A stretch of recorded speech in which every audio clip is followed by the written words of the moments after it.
তো বাবা নাই আল্লাহ। আল্লাহ কিছুদিন আগে আমার বাবা আল্লাহ বিদায় নিয়ে গেছিল আল্লাহ। কবর আমার বাবা শাহিদ আল্লাহ।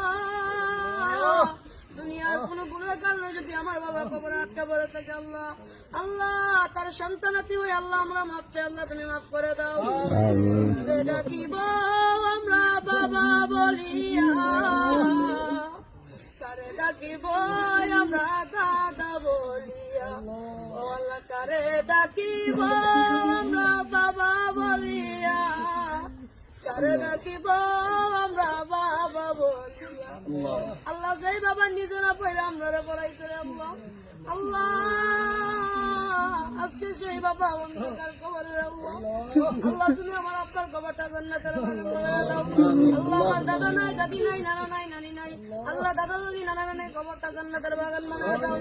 আল্লাহ তারা তো দুয়ার আসে বসে থাকে রে আল্লাহ, আল্লাহ তারা দুনিয়া আওলাদ পাঠাইছে আল্লাহ, তারা তো আজকে অন্ধকার কবরে, তারা আওলাদের কাছে আল্লাহ সাহায্য চাই। আল্লাহ তুমি তো তোমার হাবিব বলেছে কোন এতিম সন্তান যদি তার আব্বার কবরের পাশে আল্লাহ চোখের পানি বাড়াইয়া তার আব্বার জন্য দোয়া করে আল্লাহ ডাক দিতে দেরি হয়, আল্লাহ তুমি ডাক কবুল